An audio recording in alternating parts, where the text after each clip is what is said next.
Hello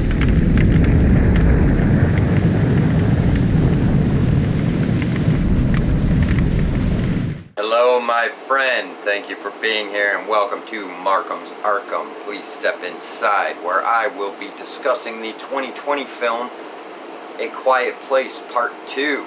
Directed by John Krasinski and starring Emily Blunt as Evelyn Abbott, Millicent Simmons as Reagan Abbott, and Noah Jupe as Marcus Abbott. Okay, can I just say off the bat that well done, I love this. The sequel is better than the fucking first one. Now, it basically picks up where the other one left off. Following the events at home, the Abbott family now face terrors of the outside world. Forced to venture into the unknown, they realize the creatures that hunt by sound are not the only threats lurking beyond the sand path. Alright, so there's newly acquired knowledge of the seemingly invulnerable creature's sensitivity to ultrasonic frequency. The film starts off with the first day of the invasion of the creatures, or the first day of the creatures falling to Earth. So the film opens up with day 1, where everything starts, and then quickly jumps to day 474 after the invasion. Now we see how the family has learned to survive. Emily has a newborn son, and so they have to devise this method to keep him quiet and keep him safe and away from these creatures, and so these creatures don't find any of them due to exposure by having a baby on board.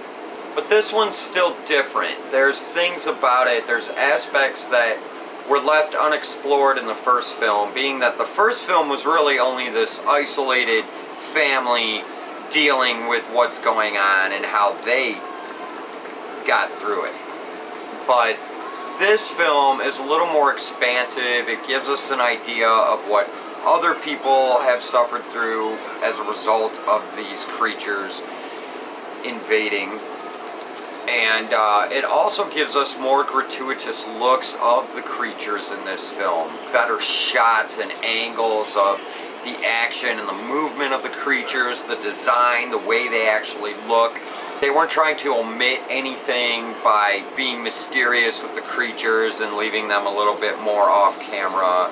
I really appreciate giving us a full-on look. Let us see these things. How did you design them? You go through all the trouble of doing so. The art department, the character designers. So why not? Why not show them off? Another thing that I thought was great about this film was toward the center of the film, there's a scene where the creatures are coming toward two sides of our heroes. With the mise-en-scène, it builds this wonderful intensity to the climax of the scene, but it does a great job of keeping that intensity without being so cliche. It's a technique that we did not see in the first film. That wasn't necessary really to the pace or the story of the first one. However, it's a technique that really lends itself to this subject matter very well. The impending doom, the ominous presence of these creatures hunting you down and not really knowing when or where they're going to strike next, or what sounds may mistakenly draw them to you. The directing is really well done. The acting is great. The kids in this movie are phenomenal performances by both Millicent and Noah. Just fucking incredible. Great job. The family ends up at this ironworks underground bunker stronghold of an associate of theirs, a friend of their father's in the first film, where he's found a way to hold up and stay safe. And there is this safe underground inside of it where they lock themselves inside of so that the creatures can't hear them if there any sound need to be made or anything like that. Reagan leaves this facility to go and locate a radio tower that has been broadcasting. So she believes that there's other people around, there's a way to safety, and so she goes off looking for this radio tower. So she's followed by the friend of the family, and there's this scene where there's this excellent bit of parallel editing. Back at the bunker in the safe, the creature is also a creature has broken in and is coming down upon the son, Marcus, and the baby while they're inside the safe. And there's this parallel editing sequence there that's just so intense and so miraculous and just wonderfully done. It's something you rarely see in film anymore these days. The proper use of mise-en-scène, the proper use of parallel editing, that's in a context of the film that is something that relates to propelling the story forward, moving the plot forward. Usually, when you see parallel editing in film nowadays, it's arbitrary, random, it's not doing anything to move the story forward. In this case, it is. Recommend it. Quiet Place Part 2, better than the first one, so definitely check it out.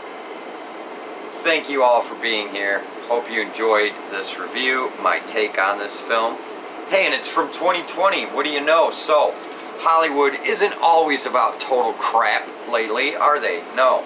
See, this shows you it can be done. You could take a subject matter like this, you could take a film like this, and you can do it well. A story like this, you can do it well. I don't understand the craptastic fucking bullshit that they're churning out one after another of similar genres, similar subject matter, that's nothing but absolute shit. Again, Quiet Place 2, recommend it.